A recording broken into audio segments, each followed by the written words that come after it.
But what one thing I found quite funny, and people still do it, is they complain about not being paid for gigs, but yet they still perform for people that don't pay them. Yeah, it amazes me. I there's a booker I was owed money from, and he's come up with every excuse under the book, and then he did eventually say I'll pay you, so he asked me to do a gig, and I turned up for a gig, and then I did another one for him after that. Like he paid me for the gigs he owed me after doing that one, and then I did another gig. I wasn't gonna gig for him, then I did another gig for him, and he basically stalled over the payment again. So at that point, once I got the money, that's it. I sort of didn't reply to his text anymore and stopped dealing with him, because it's just too much stress trying to, be chasing after people for money. I mean, at the moment, I've just handed a case over to Equity because there's a gig I did a month ago, and the guy's not paid us yet. So, but yeah, I don't like hanging on for money months on end. Anything over a month, when I start questioning why, because it's not. I mean, I know acts that have lost lots of money from not being paid for gigs, and it amazes me how they sort of let it go. Yeah, there's not any. That's what I find quite funny. Like, and it's Equity are awesome. They've Yeah, they. I spoke to a magician who's made his living off it, and he makes an agreement with each venue he performs that they pay him before the show starts, the full yeah, amount, like one before, one that, and then boom. yeah. The It's when I do like private bookings and stuff, weddings and stuff, I always try and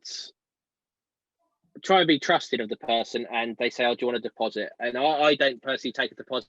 I mean, I've been burnt a few times where people are cancelled last minute.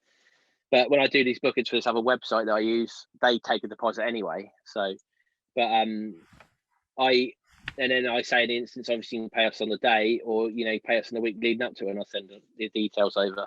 So most people sort of pay up front. But one woman did pay me for a wedding it's supposed to be last June. Then it got pushed to December. But she paid me all the money up front. And then it got pushed to this June, and then she said for a final time it's been pushed back to next year, which was fine because I thought she's paid me the money, so honor it. And then yeah. and she wrote to me one email, and she said, "Oh, basically the wedding's off." So then I didn't reply because I was like, I've got to now give her the money back. So I didn't reply, and then like within a day of that, she sent me another email saying, "Oh no, it's back on again." So I was like, "Oh great!" And then a week later, she sent me an email basically explaining that her husband to be had been cheating on her, and basically the wedding was completely off. So, so I had to find the money.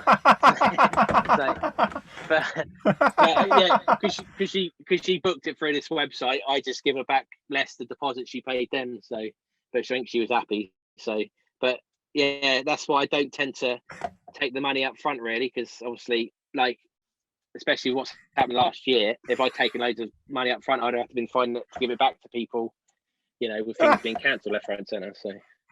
Yeah. I'm sorry, but that is funny. What? Yeah. I mean, I feel for the lady, but my God, that is a funny story. Yeah. Yeah. Have you had a lot of that over the years? Like lots of funny stories? Like, Not so much with the. I mean, I've done, like, when I talk of weddings, I did a wedding in down near Bournemouth Airport a couple of years back, and the couple were insistent.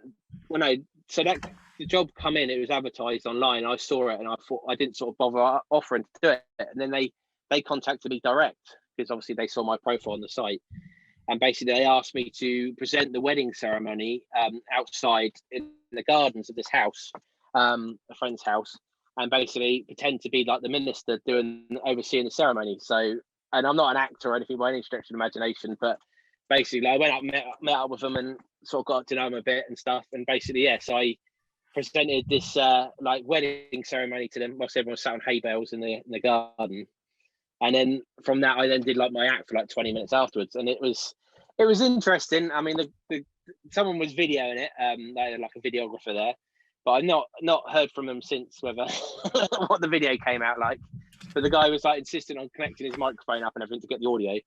But I mean, it's interesting hearing the people then, like, because they were like, well, we didn't know what was going on, whether it was real or not, because obviously I was like fluffing the lines and stuff, like on purpose to make it, and sort of trying to make it entertaining, you know, obviously. But yeah, it was definitely a challenge coming up with something a little bit different to bolt onto the front of my act. So that was a weird one.